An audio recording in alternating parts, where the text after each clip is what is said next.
il a complètement gagné le cœur des Africains parce qu'il est allé, Emmanuel rappelait son voyage au Congo. Moi, je me souviens très bien de Jubilé de la Miséricorde où il est allé à Bangui pour ouvrir les portes de la cathédrale. Et je trouvais ça magnifique de voir ce pape qui pousse les portes de la cathédrale en bois, qui n'ont rien à voir avec la cathédrale Saint-Pierre.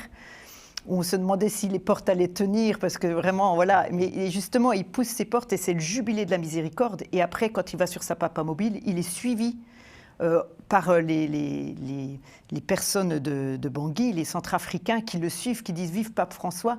Pour la plupart, on me l'a raconté, les membres de Santé J me l'ont raconté, la plupart qui le suivaient, qui disaient « Vive Pape François », c'était tous les jeunes musulmans du quartier.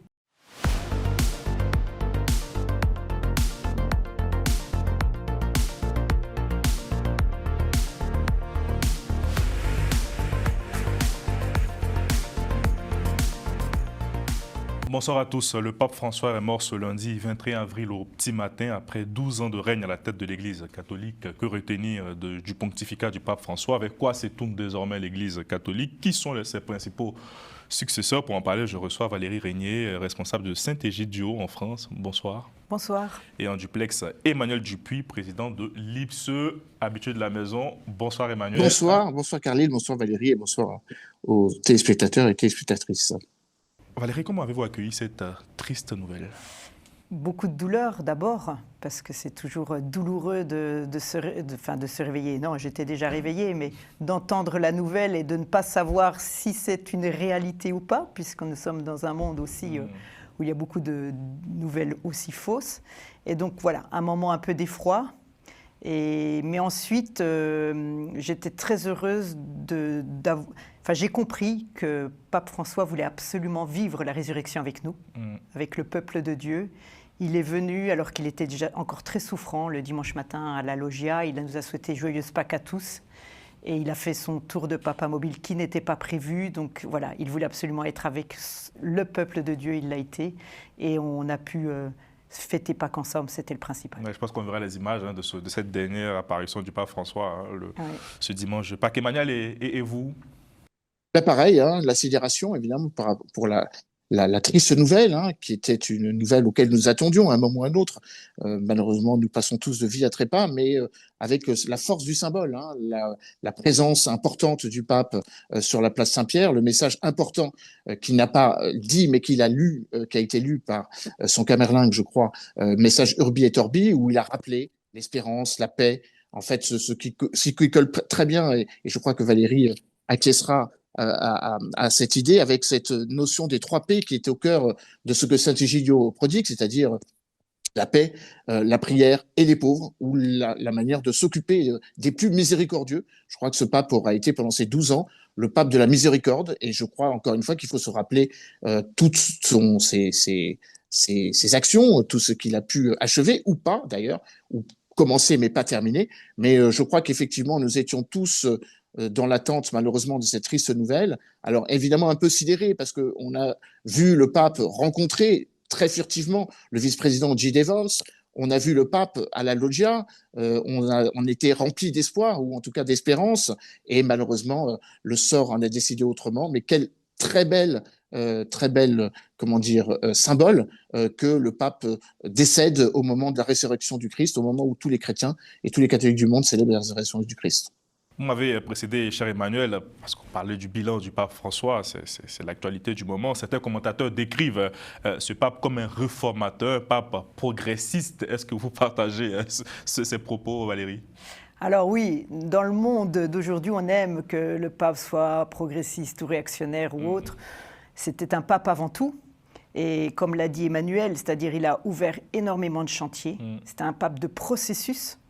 Et donc là, aujourd'hui, il s'agira de continuer tous ces chantiers ouverts, mais certainement un pape réformateur. Il a voulu réformer l'Église, et il a voulu la réformer, je dirais, en partant d'en bas. Il avait un véritable amour pour les pauvres, depuis Buenos Aires, depuis qu'il est devenu prêtre, c'était vraiment sa mission pastorale.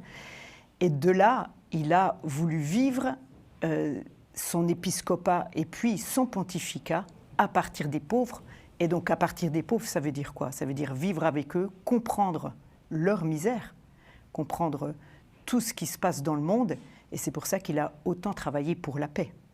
Et puis pour la réforme de l'Église, c'était la même chose. C'est-à-dire, on l'a vu arriver au début de son pontificat, il a payé lui-même la maison Sainte-Marthe, son logement. Il a toujours vécu, il avait sa petite Fiat 500 pour ses déplacements. Il avait vraiment... donc là, il a changé en effet, mais aussi il a réformé, mais lui-même était dans un changement d'époque. Il ne faut pas oublier que ces 12 années de pontificat font partie d'un changement d'époque dans le monde. Tout va très vite. Il y a eu beaucoup de guerres, malheureusement. Il parlait de troisième guerre mondiale par morceaux. Donc, vous voyez, tout cela, il s'est incarné, en fait. C'est un pape complètement incarné dans l'histoire du monde. Mais il n'était certainement pas conformiste, ça c'est sûr. Emmanuel, même constat aussi. Un Oui, pape réformateur que progressiste. pour compléter par rapport à ce qu'a dit Valérie, hein, on l'a répété ces dernières heures, hein, le pape des périphéries, le pape du bout du monde qui privilégiait les pauvres, aux nantis qui privilégiait les peuples qui souffrent. D'ailleurs, ses déplacements en Afrique, il en a fait 5, hein, qui sont d'une importance considérable, car à chaque fois, il est revenu avec un message fort. Moi, je retiens plus particulièrement celui qu'il avait effectué en février 2023 en RDC, où, je cite, il avait appelé à la lutte acharné contre une nouvelle forme de colonialisme, après le colonialisme politique des 4 derniers siècles, un colonialisme économique, avec des mots qui résonnent encore dans mon esprit. Je l'ai réécouté ces dernières heures, en appelant, en enjoignant le peuple du monde à retirer, je cite, nos mains de la RDC ou de l'Afrique, ou de ne pas s'habituer à cette triste habitude que nous avons, hélas, dans le confort de nos foyers, à s'habituer au sang qui coule dans ce pays, ô combien meurtri. Donc un pape qui a été un pape pèlerin, on l'a rappelé, un pape miséricordieux, un pape humble, mais un pape, comme l'a dit Valérie, qui a ouvert beaucoup de chantiers. Et contrairement à ce que j'entends de ci et de là, un pape complexe, car c'était effectivement un pape progressiste.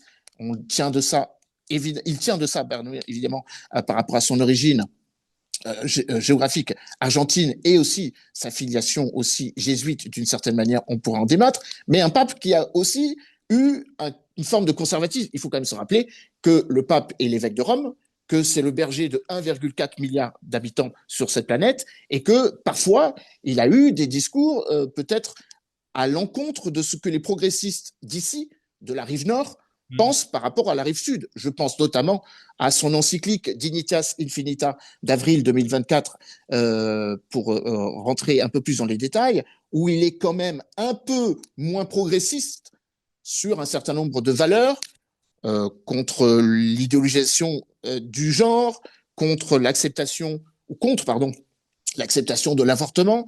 Je vous rappelle d'ailleurs qu'il y avait eu une polémique, on pourra en parler, lors de son déplacement en Belgique en 2024, où il avait parlé de l'IVG comme un meurtre, et de ceux qui le pratiquent, les médecins, comme des tueurs à gages. Donc il y a une double facette, un pape très progressiste par rapport à son amour des peuples qui souffrent, et sa bienveillance au sens propre du terme, mais parfois, et il faut quand même le rappeler, qu'il était le patron d'une entreprise, et que d'une certaine façon, il a été un peu dur parfois. Je pense notamment à son discours, le fameux discours qu'il avait prononcé en 2014 à Rome, contre la curie et le haut clergé, le discours des 15 maladies et des 12 antibiotiques. Donc c'était un pape complexe. Très bien, vous avez parlé des chantiers, mais aussi de sa relation avec l'Afrique. J'aimerais qu'on revienne dessus avant de revenir sur ces grands chantiers qui ont marqué son pontificat. Est-ce que c'est un pape qui a gagné le cœur des Africains, Valérie? J'espère. J'espère, en tout cas, si je peux parler au nom de la communauté de Sant'Egidio, oui, il a complètement gagné le cœur des Africains, parce qu'il est allé, Emmanuel rappelait son voyage au Congo. Moi, je me souviens très bien de Jubilé de la Miséricorde, où il est allé à Bangui pour ouvrir les portes de la cathédrale. Et je trouvais ça magnifique de voir ce pape qui pousse les portes de la cathédrale en bois, qui n'ont rien à voir avec la cathédrale Saint-Pierre. On se demandait si les portes allaient tenir, parce que vraiment, voilà. Mais justement, il pousse ses portes, et c'est le Jubilé de la Miséricorde. Et après, quand il va sur sa papamobile, il est suivi par les personnes de Bangui, les Centrafricains qui le suivent, qui disent « Vive Pape François ». Pour la plupart, on me l'a raconté, les membres de Sant'Egidio me l'ont raconté, la plupart qui le suivaient, qui disaient « Vive Pape François », c'était tous les jeunes musulmans du quartier. Donc, Voilà, c'est-à-dire quand vous demandez pour les Africains, je dirais les Africains et tous les Africains. Ça rappelle son encyclique Fratelli Tutti, tous frères. Où, voilà, c'était le dialogue avec tous. Avec les religions surtout, dont son voyage au Maroc. Quoi, exactement. Qui est très important. Oui. Voilà, donc moi, après, pour terminer là-dessus, là, il y aura la béatification de Floribert Boinachoui, qui est un Congolais de Sant'Egidio, qui est mort à 17 ans, assassiné, parce qu'il était responsable des douanes et il n'avait pas voulu faire passer de riz avarié en 2007. Donc il a été torturé, c'est un martyr du XXIe siècle. Nous avons porté sa cause jusqu'à Rome et il sera béatifié le 15 juin prochain. Ça devait être à Goma, la situation fait que ce n'est pas possible, ce sera à Rome, à São Paulo, mais vous imaginez la joie des Congolais de savoir qu'un de leurs frères de 27 ans est béatifié aujourd'hui. Qu'est-ce que ça veut dire aussi comme exemple, un jeune de 27 ans, pareil, qui était à l'école de la paix, qui était en syntonie avec le discours de Pape François et qui disait à ceux qui voulaient le corrompre, je ne peux pas laisser passer cette nourriture avariée, ce n'est pas possible. Ma foi m'en empêche et surtout ma proximité avec les enfants de l'école de la paix, c'est eux qui vont mourir si je fais passer. Je les vois tous les samedis, c'est absolument impossible. Il savait qu'en disant cela, il risquait sa vie. Et pourtant, il l'a fait. Vous voyez un peu. Et tout cela, c'est porté par la communauté, c'est porté par le pape François. C'est vraiment l'amour pour le plus pauvre et sauvegarder et faire vivre les pauvres de là où ils sont. C'est la raison pour laquelle plusieurs messages ont afflué depuis les capitales africaines, Emmanuel, de cette proximité du pape François avec ce continent africain. C'est là le sens aussi de cette relation. Non, une relation très particulière. Il y a eu 5 voyages, je voulais le rappeler. Le Maroc, c'était important par rapport au dialogue interreligieux, tout autant que l'Égypte. D'ailleurs, le plus haut responsable du sunnisme, puisqu'il n'y a pas de clergé dans le sunnisme, Ahmed El-Tayeb, le recteur de l'université Al-Azhar, que la communauté de Saint-Égidio connaît très bien, puisque c'est un frère en humanité d'André Riccardi, son fondateur, a tout de suite rappelé l'importance que le pape a eue sur le dialogue interreligieux. Et le continent africain est exemplaire, d'une certaine manière. 650 millions de chrétiens d'un côté, 500 millions de musulmans qui parfois se font la guerre pour leur propre foi. Les religions sont facteurs de paix, mais elles sont surtout, parfois hélas, déclencheurs de guerre. Donc le pape a été particulièrement exemplaire de ce point de vue, pèlerin de paix, ça a été rappelé, Saint-Egidio est là pour en témoigner, le Mozambique en 92, mais pas seulement. Quand les deux leaders sud-soudanais, Salva Kiir et Riek Machar, viennent à Rome, c'est le pape qui leur baise les pieds, si je me souviens bien, geste qu'il avait lui-même fait à Lampedusa lors de son premier déplacement en juillet 2013, parce que la pastorale des migrants était au cœur aussi de son combat. De nouveau, le combat pour les miséricordieux, les plus pauvres et ceux qui souffrent le plus, que ce soit en terre occidentale ou ailleurs. Et un pape qui a eu des messages importants, forts. La RDC en est un autre, la RCA, la République centrafricaine en est un, et Saint-Egidio, de ce point de vue, est au firmament de ce combat pour l'interreligiosité, le dialogue interreligieux, interculturel, qui prévient les conflits et qui empêche la guerre. Et je crois que le pape n'a eu de cesse, durant ses 12 ans de mandat, de faire cela. Maintenant, la question, c'est est-ce que le successeur sera dans la même veine ? Est-ce qu'il aura cette même volonté pèlerine ? Est-ce qu'il sera tout aussi progressiste ? Et ça, je crains malheureusement, et je crains hélas d'en douter un peu. On y reviendra. Merci Emmanuel. Certaines de ces positions n'ont pas été toujours aussi bien accueillies sur le continent africain. Je pense cette dernière encyclique, Fiduciam Supplicans, qui a été rejetée massivement par les évêques africains. C'est un peu ça aussi le sens de la relation entre le pape François et l'Église catholique africaine, qui est très attachée à certaines valeurs. Je rappelle que Fiduciam Supplicans, c'était la miséricorde accordée aux couples remariés, aux personnes homosexuelles. Et tout. Tout à fait. Non, comme l'a dit Emmanuel, je pense que le pape François, c'est pour ça qu'on dit réformiste ou conservateur ou progressiste. Je ne sais pas si dans l'Église on parle comme ça. Ce qui est sûr, c'est que c'était une personnalité très complexe, très paradoxale de par son origine.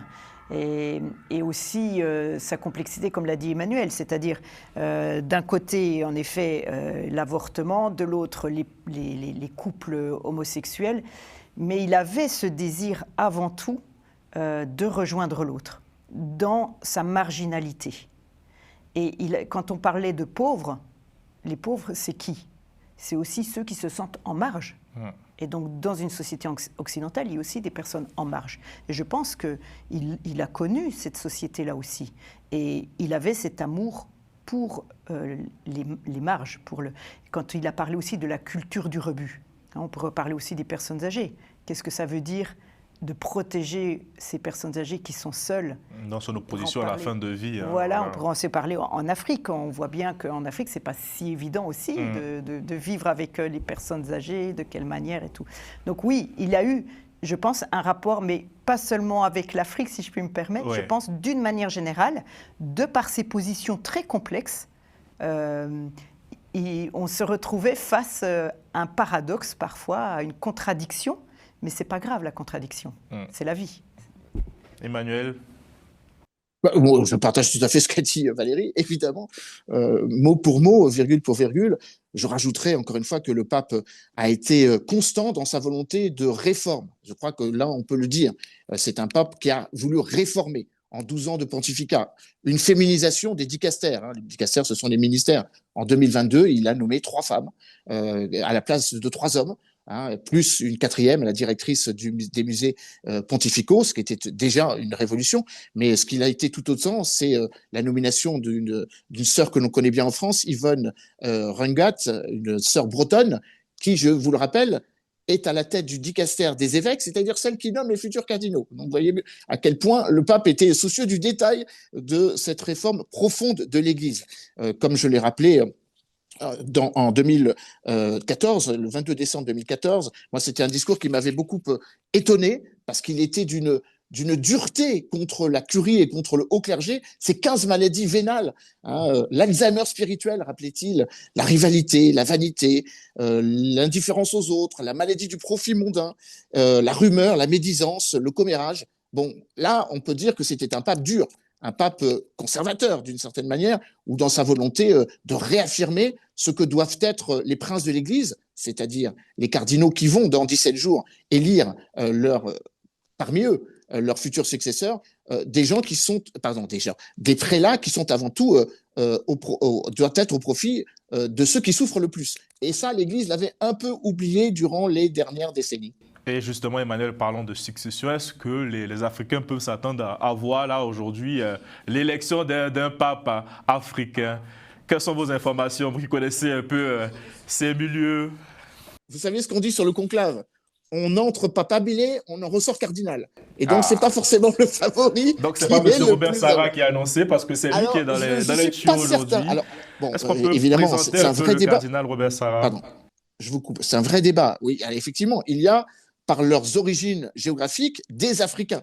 Alors, on pourrait évidemment, au-delà de Robert Sarah, que bien connu beaucoup d'entre nous, je rappelle quand même que le cardinal Sarah a 79 ans, donc il est éligible. Enfin, il aura 80 ans en juin. Ouais. C'est pas le plus jeune des papabilés. Donc, je suis pas certain que ce soit le plus progressiste. Enfin bon, il fut préfet de la Congrégation pour le culte divin, mais c'est quand même un conservateur, un conservateur guinéen bien connu parce qu'il était venu en France. Alors, est-ce que le fait d'avoir un pape africain va être au diapason des attentes des quelques 275, 280 millions de catholiques sur le continent africain?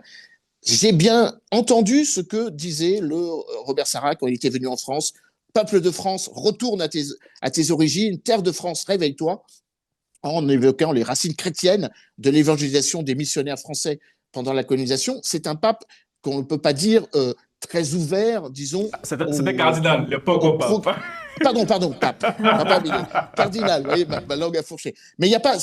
Moi, je me suis intéressé évidemment à d'autres personnalités africaines tout aussi importantes. Je pense notamment au Ghanéen Peter Turkson, qui est une personnalité plus progressiste, disons-le comme ça, avec beaucoup de guillemets.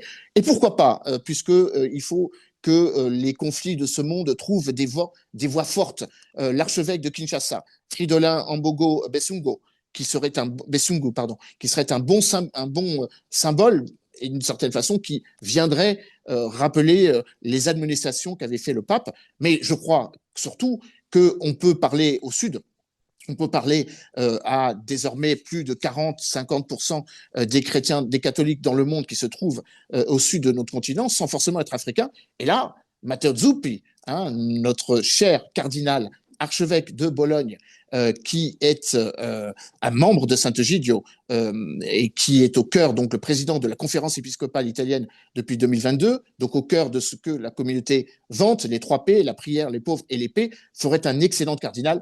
Je ne mets pas de côté, évidemment, Pier Battista Pizzaballa, le patriarche de Jérusalem. Voilà aussi un beau symbole alors que le conflit, hélas, s'éternise dans la bande de Gaza. Il y a d'autres noms qui circulent, un Italien, Pietro Parolin, qui est le secrétaire d'État, mais enfin, on ne va pas faire un name dropping. En tout cas, moi, mon préféré est le candidat qui serait le plus à même de porter l'Église dans une continuité, mais également dans une volonté de changement, c'est Matteo Zuppi.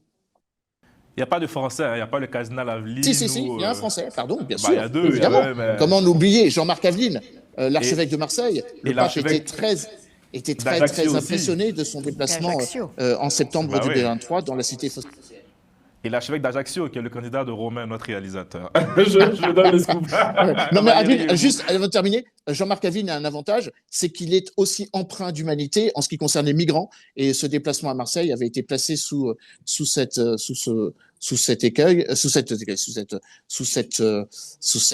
direction, et c'était une bonne chose. En tout cas, Valérie, on voit que l'Église est à un carrefour. Là, il faudra choisir entre continuité, c'est la ligne du pape François, ou retour, hein, rupture totale avec son héritage. Qui, selon vous, quel est le profil idéal pour être le juste milieu aujourd'hui? Alors moi, je ne suis pas cardinal. Je ne vais pas participer au conclave, donc je ne pourrai pas me prononcer. Non, plus sérieusement, je pense vraiment qu'il faut laisser ce choix-là aux cardinaux. Moi, j'aime beaucoup entendre Emmanuel Dupuis, mais voilà, non, je pense qu'il faut beaucoup prier. Avant tout, je parle en tant que chrétienne. Voilà, beaucoup prier pour ce conclave, parce que en fait, ce conclave, ce qu'on n'a pas dit, c'est qu'il y aura des cardinaux qui viendront du monde entier, que certains ne se connaissent pas du tout. Et donc là, il faudra qu'ils ont très peu de temps pour se connaître, pour se mettre d'accord et pour ensuite prier. Et puis, au milieu de tout cela, il ne faut pas oublier l'Esprit Saint qui œuvre aussi. Donc, mais c'est vrai que ce sera un conclave très particulier, ça, j'en suis certaine. Et samedi, on aura les obsèques du pape François. Emmanuel, comment ça se passe après tout ça? Quand est-ce qu'on aura le visage du nouveau pape apparaître? L'Abemus Papam. Ça peut prendre des mois. Pendant la Renaissance, d'ailleurs, un pape avait été nommé pape au bout de 6 mois de débat. Enfin, pour revenir à ce que l'on connaît plus prosaïquement, l'élection du pape François en 2013 avait pris 5 tours de scrutin. Donc, ça ne va pas être immédiat. Il y aura des éliminations d'emblée, mais en tout cas, ce que l'on sait, puisque le pape l'a laissé dans son testament, c'est la manière dont les obsèques vont se dérouler, hein, avec cette fois-ci, non pas traditionnellement les 3 cercueils pontificaux, mais un seul, preuve aussi d'humilité, une mise sous bière qui n'aura pas lieu, qui aura lieu samedi, comme vous dites, qui n'aura pas lieu à Saint-Pierre, mais à Sainte-Marie-Majeure. Le pape était très empreint de son amour marial, enfin sa foi dans l'image de Marie, et donc je crois que cela va aussi clore ce pontificat sous les meilleurs auspices. Ce qui sera peut-être moins agréable, ce sera la dimension politique, car tout le monde va affluer à Rome. Donald Trump d'ailleurs l'a dit, quel symbole un peu osé, si j'ose m'exprimer ainsi, puisque on sait que J.D. Vance, qui a rencontré un autre papabile, hein, je vous le précise, le camerlingue du pape, l'Irlando-américain Kevin Farrell, le préfet donc du dicaster des laïcs, c'est quand même 2 visions de la religion qui sont radicalement différentes. Enfin bon, le pape était un leader spirituel, mais aussi un chef d'État temporel. Donc il faut que les 2 visages de Saint-Pierre s'expriment et soient honorés. Voilà, on a vu déjà le corps du pape François qui a été exposé ce matin à la chapelle. Je ne sais pas si Romain pourra nous mettre cette image qui fait un peu froid dans le dos quand même de voir le Saint-Père. Voilà, enfin, pour ceux qui ont été, comme moi, qui ont été beaucoup touchés par ses écrits. Que retenez-vous, Valérie, de ce pape-là qui... Donc, par rapport à ce pontificat, beaucoup de choses, et énormément de choses. Peut-être pour moi, 2 choses qui restent très présentes, c'est pendant le Covid, de voir ce pape seul faire cette prière pour les malades, et de dire on est tous dans la même barque. Donc un discours magnifique de nous encourager aussi, alors qu'on était chacun chez soi, et de dire ce n'est pas terminé, on est tous dans la même barque et on y va. Ça, c'était très beau. Et puis, pour moi, personnellement, la rencontre que j'ai pu avoir avec lui, avec toute la communauté et tous les migrants qui ont pu venir en Europe grâce au couloir humanitaire, une voie légale et sûre que Sant'Egidio met en route après le discours de Pape François à Lampedusa. On disait ça suffit, c'est mort en Méditerranée, on va trouver une autre manière de faire venir les personnes de manière sûre et légale. Et il nous avait invités il y a 2 ans au Vatican. Nous étions plus de 5000 et il y avait 5000 personnes qui venaient d'Afrique, de Moyen-Orient. Et quand il a vu toutes ces personnes, tous ces enfants, son discours, il l'a réduit de 30 minutes à 5 minutes. Et pareil, il est passé, alors qu'il était déjà souffrant, il est passé en fauteuil roulant et il a tenu à saluer absolument tout le monde pendant plus de 3/4 d'heure. Et on voyait que c'était compliqué pour lui. Mais voilà, comme je disais, ce pape du peuple d'en bas. Et voilà, ça pour moi, c'est Pape François. Merci beaucoup Valérie. Et vous, Emmanuel, pour conclure, en un mot, pour résumer le souvenir que vous gardez du pape François. Un pape empreint d'empathie, c'est un mot un petit peu à la mode, mais je crois que c'est quelque chose qui correspond parfaitement à la figure du pape. Un pape à l'écoute de la misère du monde, et nous savons ici, même sur cette antenne, malgré tout ce qu'on essaye d'optimiser ou de positiver, quelle est une réalité. Un pape qui se voulait la voix des sans-voix. Je crois que c'est aussi quelque chose de fort. Le pape est une figure importante de la communauté internationale. Il peut dire des choses que les responsables politiques oublient ou ne veulent plus dire. Et ça, de ce point de vue, il ne faut surtout pas faire dire au pape ce qu'il n'a pas dit, mais surtout écouter ce qu'il dit. Et ça, je crois que c'est un élément important qui aura martelé les pèlerinages du pape au sens propre du terme, les voyages spirituels, mais aussi temporels qu'il aura effectués. Un pape dans son siècle, mais un pape aussi très empreint de régularité et de la manière dont l'Église doit être mieux administrée. Donc, d'une certaine façon, il n'est ni de gauche ni de droite, il n'est pas conservateur ou il n'est pas réformiste, il est profondément humain. Et je crois que c'est ce qu'il faut avoir à l'esprit, c'est qu'un pape est avant tout un être humain. Gageons que son humanité puisse servir le plus grand nombre. Merci beaucoup Emmanuel, merci Valérie, merci à Romain Clicquot de Menc à la réalisation. Bonne suite de programme sur Global Africa Télé Sud et que repose en paix le Saint-Père.